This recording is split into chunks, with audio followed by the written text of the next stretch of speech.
Hello everyone, कैसे हैं आप सभी लोग। खूब सारे लोग बढ़िया और शानदार होंगे। चलिए हम लोग बात कर रहे थे अबाउट दिस बीएससी का जो सैम्पल पेपर हमारा है अकाउंटेंसी का, उसके ऊपर हम लोग बात कर रहे थे, जिसके अंदर हमने 6 क्वेश्चन यानी जो एमसीक्यूज बेस्ड क्वेश्चन है उनको किया था। आज हम चलेंगे 7 से लेकर लगभग 13 तक। ठीक है, आज का जो हमारा सेशन रहेगा वो 7th क्वेश्चन से लेकर 13th क्वेश्चन तक चलेगा। अगेन ये क्वेश्चन फिर से एमसीक्यूज होंगे। ठीक है, चलिए हम शुरुआत करें आज की वीडियो की। तो हमारा पहला क्वेश्चन आप देखें, that is based on assertion and reason. Assertion एक स्टेटमेंट आपको दिया जाएगा, पढ़कर आपको देखना है कि सही है कि नहीं है। अगर वो सही है तो फिर उसका जो आर है, रीजन है, वो देखना पड़ेगा कि उसका सही एक्सप्लेनेशन है या नहीं है। ठीक है, तो कंडीशन पर डिपेंड करता है, अलग अलग चीजें हैं, आपको एसर्शन रीजन सॉल्व करने आनी चाहिए। चलिए हम बात करें तो फर्स्ट जो हमारे पास एसर्शन है, कहता है कि a company is registered with an authorised capital of ₹5 lakh, equity share of ₹10 each, of which 2 lakh equity share were issued and subscribed. All the money had been called up except ₹2 per share, which was declared as reserve capital.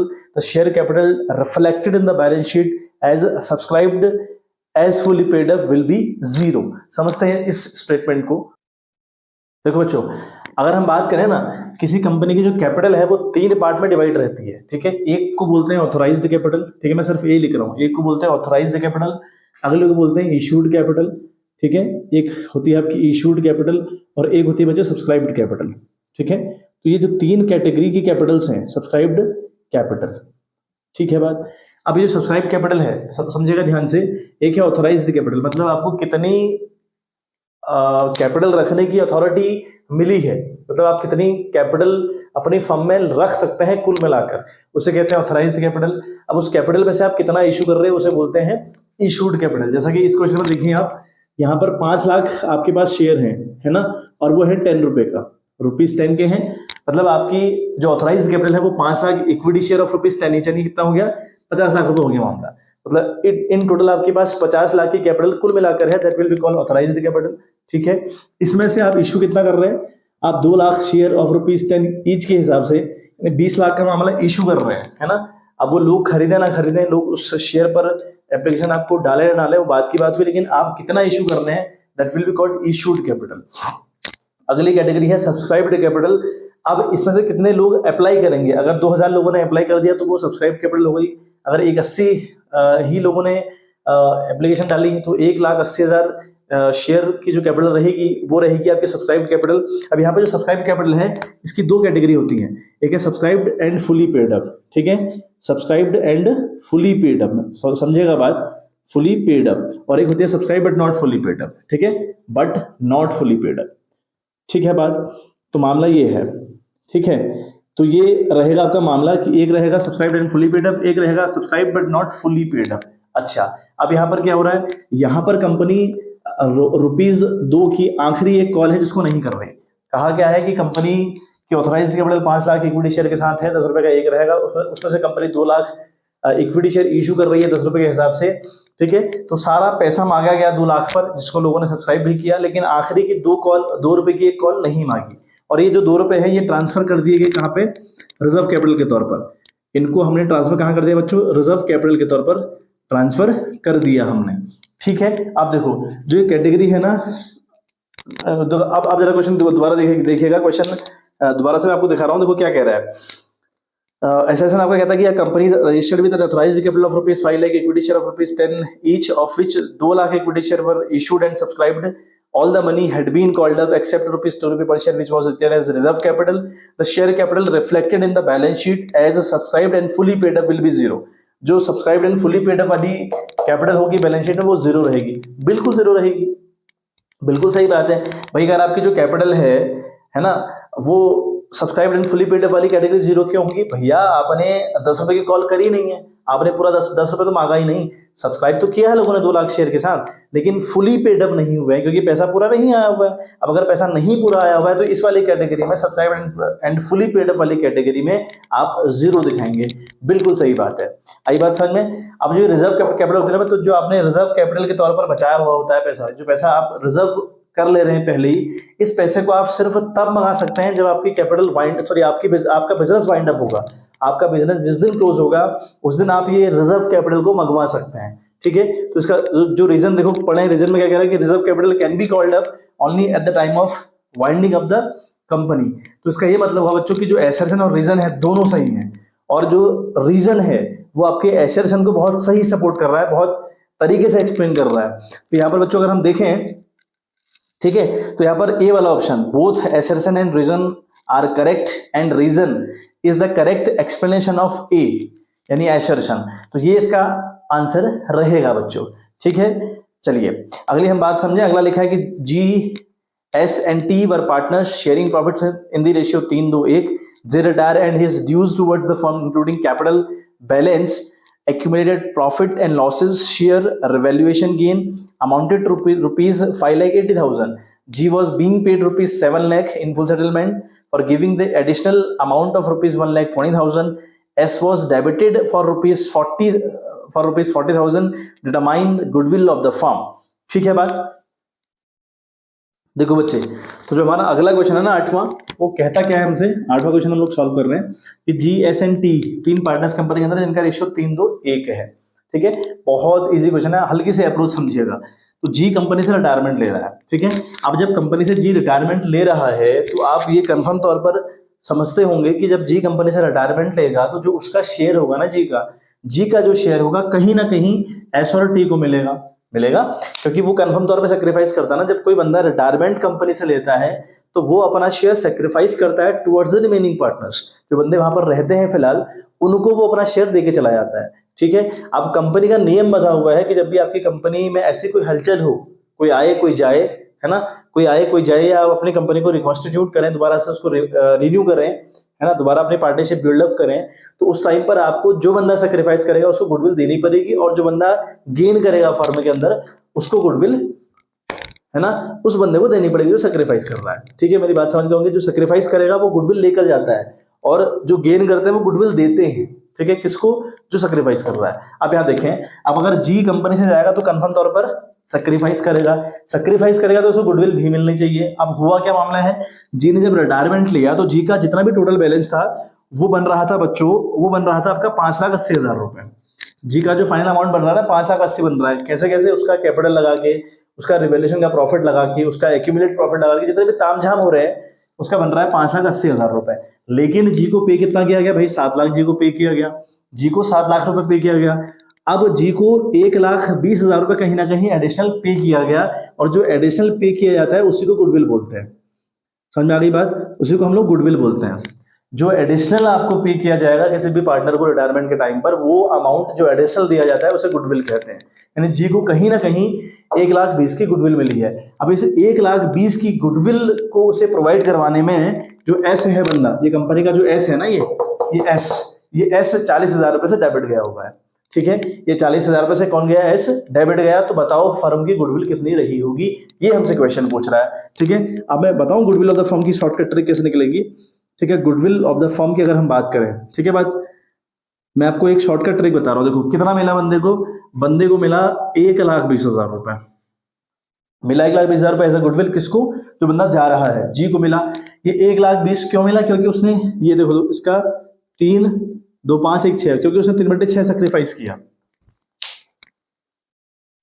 अब अगर उसने 3/6 sacrifice किया तब उसको goodwill 1,20,000 मिली। ये बात समझ में आ गई। तो इसका रेसिप्रोकल कर दीजिए, यानी इसका कर दीजिए 6/इंटू कर दीजिए 6/3 से। जो गुडविल उसको मिली 1,20,000 रुपए, जितना उसने सेक्रीफाइस किया, इस सेक्रीफाइस वाले रेशियो का कर दीजिए reciprocal. It will become 6/3। Now 3 2s are 6, 120 को अगर मल्टीप्लाई करेंगे तो इट विल बिकम 2,40,000, यानी फर्म की गुडविल रही होगी 2,40,000 रुपए। ऐसे निकाल लीजिए, चाहे ऐसे निकाल लीजिए भाई। कोई गुडविल का अमाउंट रहा होगा फर्म का, कुछ फर्म का गुडविल का अमाउंट रहा होगा ना। इसने सेक्रीफाइस किया 3/6, तो मल्टीप्लाई किया होगा 3/6, तब जाकर उसको 1,20,000 रुपए मिला।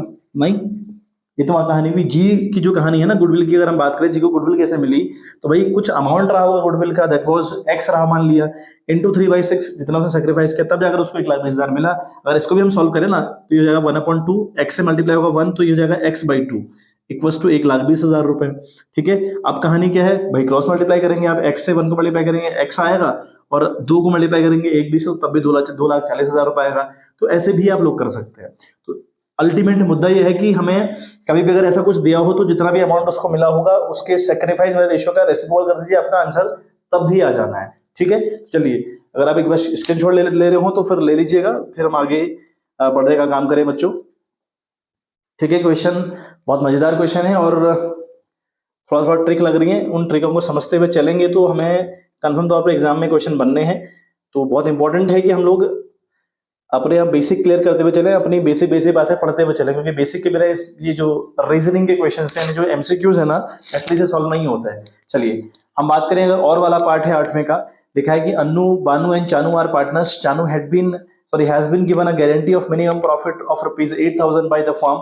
Firm suffered a loss of rupees 5,000 during the year.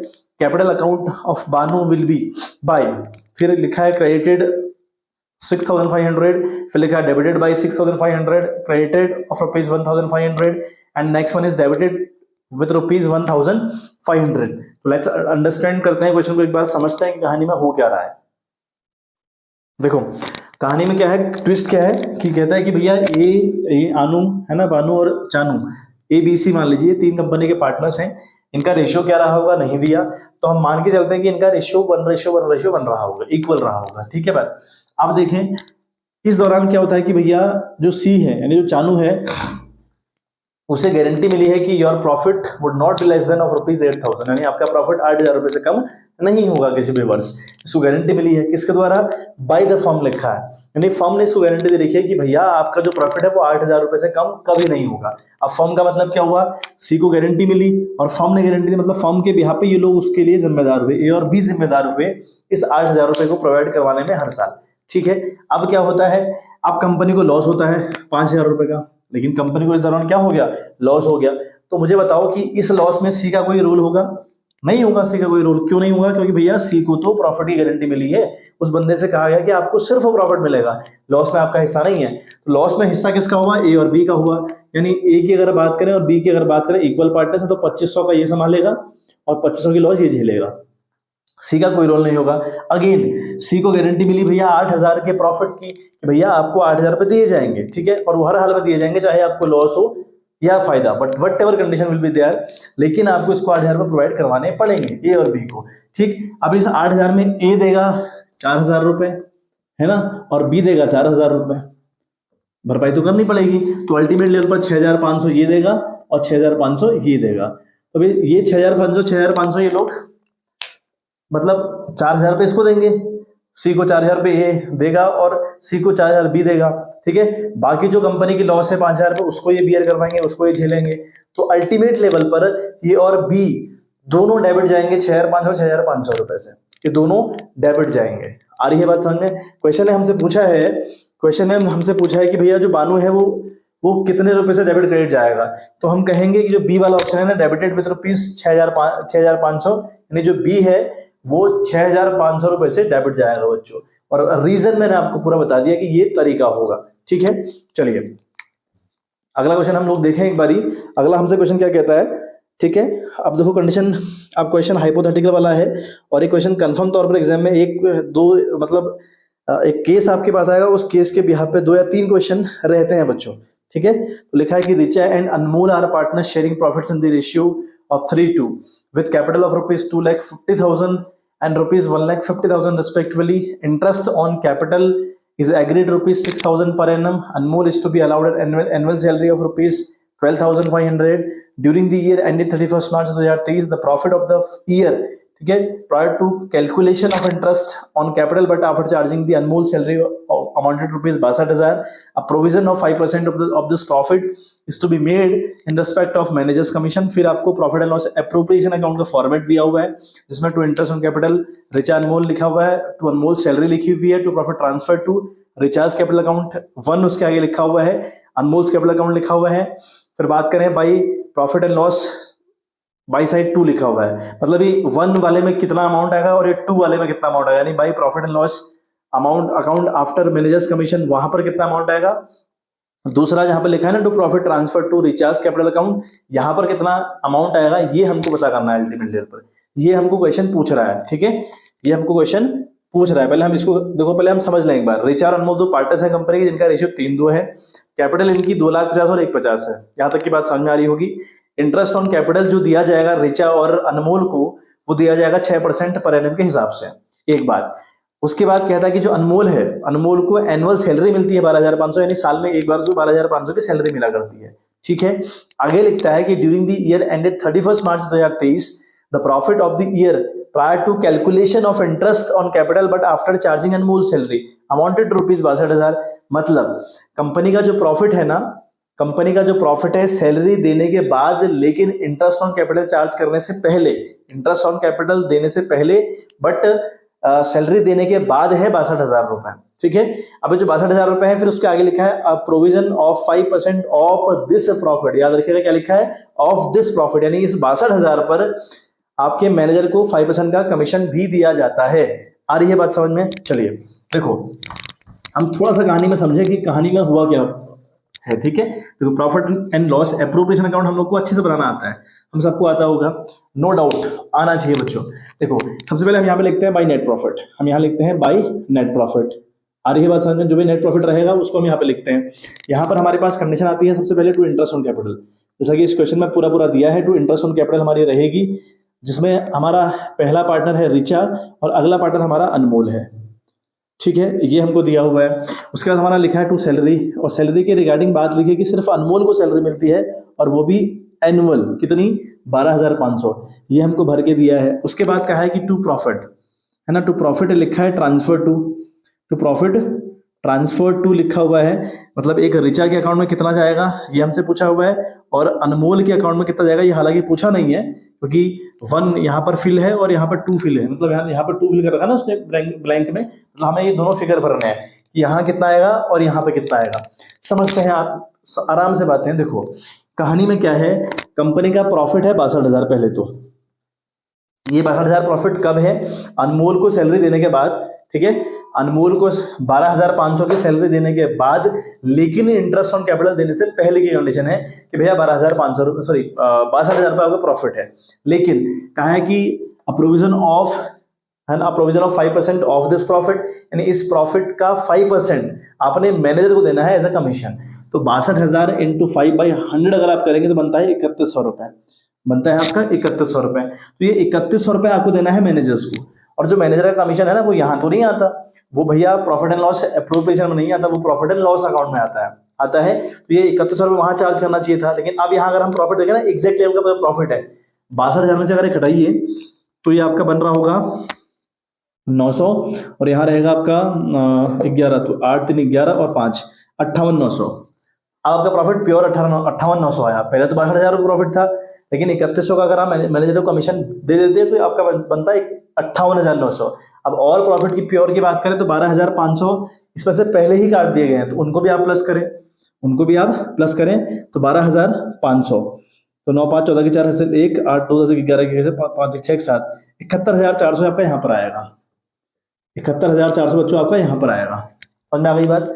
बात क्लियर हो गई होगी। 71,400 आपका यहाँ पर आएगा। अब बात करें, एक की कैपिटल है 2.5 लाख रुपए और एक की कैपिटल है 1,50,000 रुपए। तो जो इनका इंटरेस्ट ऑन कैपिटल बनता है ना बच्चों, 2.5 लाख का 6% बनता है 15,000 रुपए।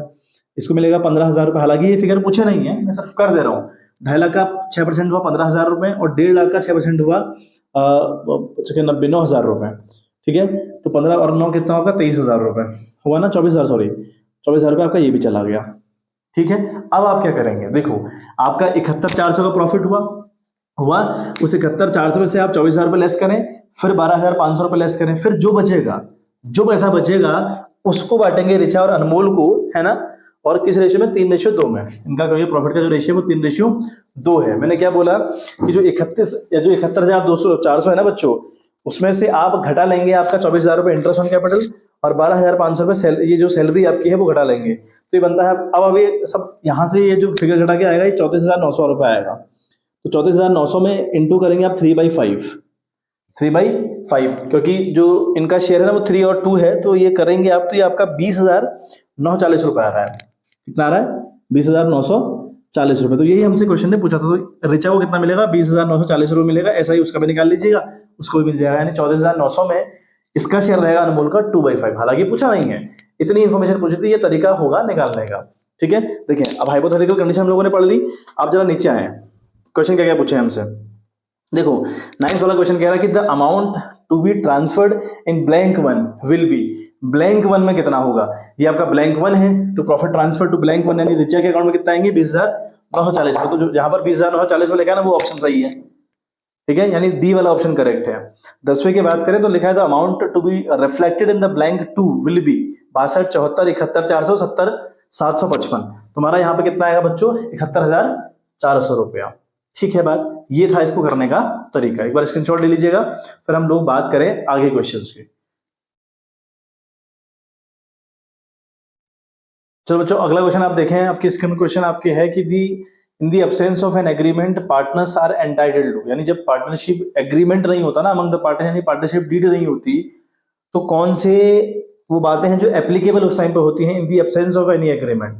तो पहला हमारे पास है profit share in capital ratio, profit जो है वो कैपिटल के रेशियो में बढ़ा जाता है, बिल्कुल गलत बात है। प्रॉफिट बढ़ा जाता है इक्वली, अगर पार्टनरशिप डीड ना हो, है ना, डीड अगर ना हो तो उस टाइम पे प्रॉफिट जो बांटा जाता है वो बांटा जाता है बेटा बच्चों इक्वली, जबकि क्वेश्चन क्या कह रहा है, क्वेश्चन कह रहा है कि वो बांटा जाएगा कैपिटल के रेशियो में, बिल्कुल गलत बात है। वो पूछ रहा है कि कौन सी बात सही है, ठीक है, तो पहली बात तो बिल्कुल गलत है। अगली बात है commission for making additional sale, अगर आप एडिशनल सेल करते हैं आपको कमीशन दिया जाएगा, बिल्कुल ऐसा नहीं होता, ऐसा कतई नहीं होता। थर्ड देखें interest on loan and advance by the firm to them, to the firm, interest on loan and advance by them to the firm.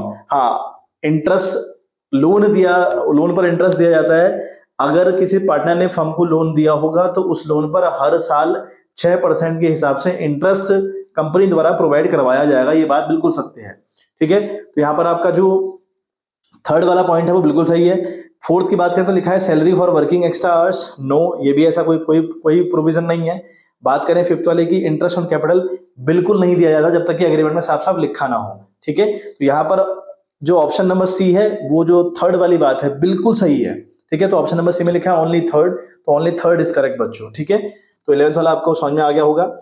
चलिए हम बात करें अपने 12th वाले क्वेश्चन की, लिखा है कि Rancho limited took over assets worth rupees 20 lakh from PK Limited by paying 30% through bank draft and balance by issue of share of rupees 100 each at a premium of 10%.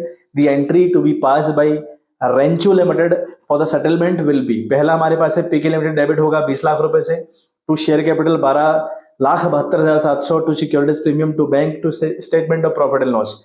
तो देखो बच्चों आपने ये ना statement of profit and loss की entry कभी नहीं देखी होगी। जब भी आपने एसेट्स खरीदी और उसके बदले सामने वाले को डिबेंचर इशू करे तो आपने कहीं profit and loss account credit या डेबिट जाता हुआ ऐसा नहीं सुना होगा, ऐसा नहीं होता। तो पहला केस तो बिल्कुल कैंसिल हुआ, पहला केस तो भाड़ में जाए, होगा ही नहीं, ठीक है। अगला केस हमारे पास है बी वाला है, सी वाला हमारे पास ऑप्शन है, ठीक है, और डी वाला ऑप्शन हमारे पास है। तो तीन ऑप्शन हमारे पास अल्टीमेट लेवल पर है, तो आराम से हम लोग समझेंगे कहानी में क्या ट्विस्ट रहा होगा, ठीक है। एक बार क्वेश्चन को समझते हैं पहले कहानी में हुआ क्या है।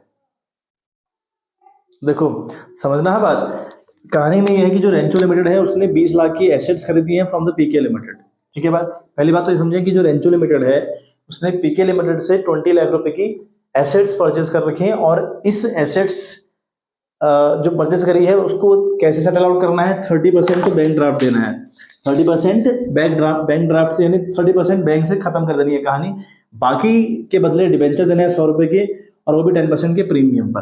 पहली एंट्री आप देखें, आपको मैं समझाता हूँ पूरा जो इसका बैकग्राउंड है वो समझाता हूँ। पहली एंट्री हमारी होगी एसेट्स अकाउंट डेबिट, है ना, एसेट्स का नाम तो आपको गिवन नहीं है, तो एसेट्स अकाउंट डेबिट हुआ 20 लाख रुपए से, समझेगा आराम से, 20 लाख से ये डेबिट होगा, और टू होगा पीके लिमिटेड जिसने दिया है हमको, है ना, पीके जो हमारा वेंडर रहता है जो पीके लिमिटेड है वो आपका क्रेडिट चला जाएगा 20 लाख रुपए से। बात समझ में आ गई। अब जब बारी आएगी ना सेटलमेंट की, जो पूछ रहा है, तो क्या होगा, पीके लिमिटेड डेबिट होगा, पीके लिमिटेड अकाउंट आपका डेबिट होगा with rupees 20 lakh, with rupees 20 lakh, समझ में आ गई बात। अच्छा टू, है ना, टू तो आपके देखो क्या क्या करेंगे आप, एक कहानी करेंगे टू डिबेंचर अकाउंट, क्योंकि आप उसको डिबेंचर तो दे रहे हैं, कैसे कैसे खत्म कर रहे हैं, डिबेंचर दे रहे हैं तो डिबेंचर अकाउंट आएगा एक कहानी, और ये दे रहे हैं आपका सिक्योरिटीज प्रीमियम यानी एसपीआर पर दे रहे हैं, है ना, सिक्योरिटीज प्रीमियम भी आपका क्रेडिट जाएगा, और जाएगा टू बैंक, और जाएगा बच्चों टू बैंक, क्योंकि आपने कुछ पेमेंट हाथों हाथ भी करनी है। आ गई बात समझ में। ये एंट्री होगी, पीके लिमिटेड अकाउंट डेबिट होगा to debenture account to SPR ठीक है, और टू बैंक, ये आपकी अल्टीमेट एंट्री जाएगी। अमाउंट कितना आए वो हमको समझना है। देखो कहानी है, आपने एसेट्स खरीदी 20 लाख रुपए की, एसेट्स खरीदी आपने 20 लाख रुपए की, उस 20 लाख का 30% कितना, 3 दूनी 6 लाख रुपए हुआ, आपने ऑन द स्पॉट पे कर दिया या बाय बैंक पे कर दिया, मतलब आपकी कहानी 14 लाख रुपए की है। तो जो 14 लाख रुपए है ये आपका है परचेज कंसिडरेशन, ये कहलाता है परचेज कंसिडरेशन। परचेज कंसिडरेशन क्या हुआ, सामने वाले की जो मैंने एसेट्स ली उसको जितना पैसा दे दिया वो तो ठीक हुआ, अब जो देना है ना, मेरा मेरा जो देना बकाया है, उस बकाया को बोलते हैं आपका परचेज कंसिडरेशन। ये परचेज कंसिडरेशन क्यों काम आता है, नंबर ऑफ शेयर या फिर नंबर ऑफ डिबेंचर निकालने के काम आता है। नंबर ऑफ डिबेंचर का फॉर्मूला होता है purchase consideration upon face value plus premium या face value minus discount, whatever will be the condition. तो यहाँ पर क्या रहेगी, अगर हम नंबर ऑफ डिबेंचर निकालना चाहें, अगर हम निकालना चाहें नंबर ऑफ डिबेंचर, 14 लाख को हमको डिवाइड करना पड़ेगा, यानी अपना जो परचेज कंसिडरेशन है वो डिवाइड करना पड़ेगा face value plus premium, face value plus premium, यानी 110 रुपए से डिवाइड करना पड़ेगा। अगर आप इसको 110 से डिवाइड करते हैं ना, अगर आप इसको 110 से डिवाइड करते हैं तो बच्चों ये बन रहा है आपका 12,727, 12,727.27 बहुत बार ऐसा कुछ आ रहा है, ये देखो 12,727.27 ऐसी कंडीशन बन रही है। ठीक है, तो जब ऐसी कंडीशन बने ना, ये 0.27 जो नहीं है, अभी 0.27 में आपने इतना शेयर, इतने डिबेंचर उसको दिए होंगे क्या, या इतने शेयर उसको दिए होंगे क्या, नहीं। तो ये 0.27 है ना, इसके बदले आपको पैसे पे करने पड़ते हैं, इतने अमाउंट के तो आप डिबेंचर इशू कर दीजिए, यानी 12,727 के बदले तो आप डिबेंचर इशू कर दीजिए, कोई दिक्कत नहीं है। लेकिन जो पॉइंट वाला मामला है इसको आपको कैश में सेटल करना पड़ता है। आई बात समझ में। अब देखो 12,727 को अगर आप मल्टीप्लाई करेंगे 100 से तो कितना बनेगा, 1272700, यानी 12,72,700, इतने के तो आप डिबेंचर देंगे उसको।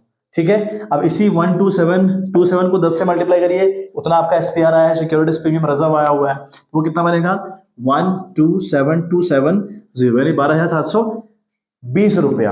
अब 6 लाख रुपए तो यही है ना, और बाकी 2.2.7 के लिए कम से कम 20-30 रुपए ये बनेंगे, तो यहाँ पर लगभग 6,30,000 रुपए आएगा, सॉरी 6,30,000 रुपए आएगा। ठीक है, यहाँ पर आएगा आपका 6,30,000 रुपया, 6,30,000 रुपए। तो ये कहानी आपकी बनेगी बच्चों। तो इसमें जो बच्चों बी वाला ऑप्शन है ना, बी वाला ऑप्शन बिल्कुल करेक्ट ऑप्शन है। ठीक है, आई होप आपको कहानी समझ में आ गई होगी। एक बार स्क्रीनशॉट लेना चाहे तो ले लीजिएगा, फिर हम बढ़ते हैं बच्चों आगे। ठीक है, स्क्रीनशॉट ले लीजिए आप फटाफट, फिर हम आज की कहानी को यहीं समाप्ति करेंगे, क्योंकि हमारा जो 13th क्वेश्चन है वो हो चुका है या हो रहा है ना। फिर हमारे पास कल क्वेश्चन 14, 15, 16 और बाकी क्वेश्चन हम पार्ट बी से लेंगे। मतलब हम लोग क्या करेंगे बच्चों, हम लोग सबसे पहले एमसीक्यूज निपटाएंगे अपने। ठीक है, हम लोग सबसे पहले एमसीक्यूज निपटा रहे हैं, तो हम कोशिश करेंगे कि हमारे जितने भी एमसीक्यूज हैं वो सारे निपट जाएं पहले। उसके बाद हम जो लॉन्ग क्वेश्चन रहेंगे 3-3 नंबर वाले उनके ऊपर बात करेंगे, फिर 4-4 नंबर वाले, फिर हम बात करेंगे 6-6 वाले। तो इस सीरीज में मैं ये सब करवाऊंगा।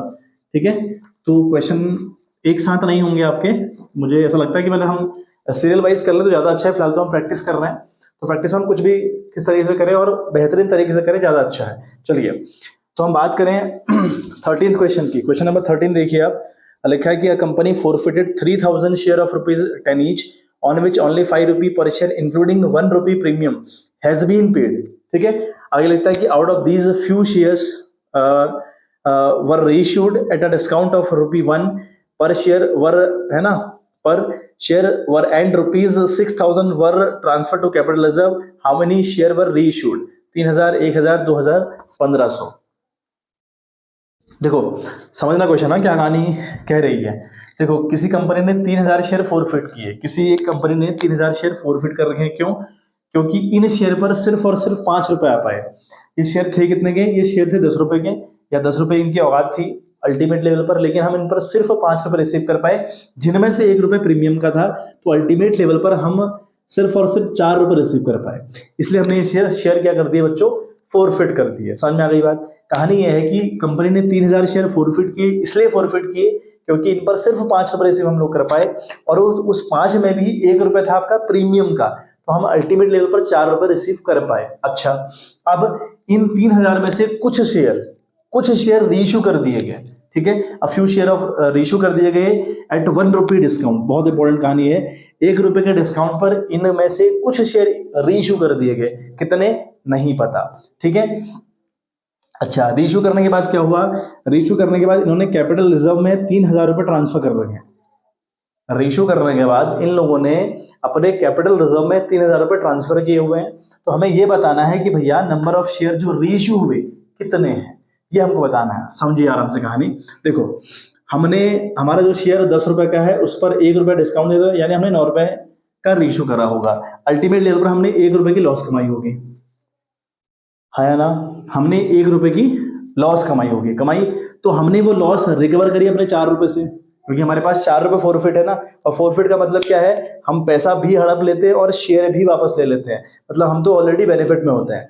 तो हमने 4 रुपए मार रखे हैं सामने वाले के, तो 4 में से हमने 1 रुपए की लॉस रिकवर करी होगी, क्योंकि हमें रीइश्यू करते वक्त लॉस हो रहा था। प्रैक्टिकली जो नहीं होता, लेकिन फिलहाल अगर हम थ्योरेटिकली जाएं तो हमें लॉस हो रहा है 1 रुपए का, तो हमने 1 रुपए की लॉस यहाँ से रिकवर कर ली होगी। तो कितना बचा, रुपए बचा 3 रुपए, मतलब हमारे पास 3 रुपए के हिसाब से इतना पैसा यहाँ ट्रांसफर हुआ है। 3 रुपए के हिसाब से यहाँ ट्रांसफर हुआ होगा ना, किसी एक अमाउंट को मल्टीप्लाई करके 3 से, तब 3,000 रुपये आया होगा। तो आप क्या करेंगे, नंबर ऑफ शेयर निकालने के लिए 3,000 को डिवाइड करेंगे 3 से, तो 3, ठीक है, नंबर ऑफ शेयर यहाँ पे 3 था, 6 था आई थिंक। ठीक है बच्चों, ये आपका सॉरी 6,000 रुपये है, ये आपका कैपिटलिज्म में 6 रुपये है। ठीक है, तो आप 6 को क्या करेंगे, डिवाइड करेंगे 3 से, तो 3 दूनी 6, यानी आपने 2,000 शेयर रीइश्यू करे होंगे, तब जाकर कैपिटलिज्म में आपको क्या आया, 6,000 रुपये आया। आ गई बात समझ में। तो ये था मामला इसका, स्क्रीनशॉट ले लीजिएगा। ठीक है, आज का हमारा आखिरी क्वेश्चन था बच्चों। तो हमारे 13 क्वेश्चन निपट गए। जैसा मैं आपसे कह रहा हूं कि एमसीक्यूज हम लोग सबसे पहले निपटाएंगे, फिर 3-3 नंबर वाले, फिर 4-4 वाले, फिर 6-6 वाले। ठीक है, इस तरीके से हम अपना सीरीज खत्म करेंगे। 34 क्वेश्चन की जो सीरीज रहती है, कम से कम आपको 10 से 11 वीडियो लगेंगे बच्चों, जैसा कि मैंने आपको कल भी बताया था। वीडियोस तो लगेंगी बच्चों, इतनी वीडियो तो लगती हैं। ठीक है, बाकी अगर आपको एमसीक्यूज की तैयारी करनी हो, एसएसएन रीजन की तैयारी करनी हो, तो चैनल पर आप जाइएगा। चैनल में अलग से प्लेलिस्ट बना के रखी हुई है मैंने, एमसीक्यूज की प्लेलिस्ट बनी है, इंपॉर्टेंट क्वेश्चंस की चैप्टर वाइज मैंने बना के रखी हुई है। तो इंपॉर्टेंट क्वेश्चन करके सीरीज बनी हुई है, उन पर जाइए, उनको प्रैक्टिस करिए। कंफर्म तौर पर एग्जाम में क्वेश्चन फंसने वाले हैं, नो डाउट। ठीक है, चलिए आज के लिए बच्चों इतना ही, मिलते हैं आपसे नेक्स्ट वीडियो, तब तक bye bye, have a good day.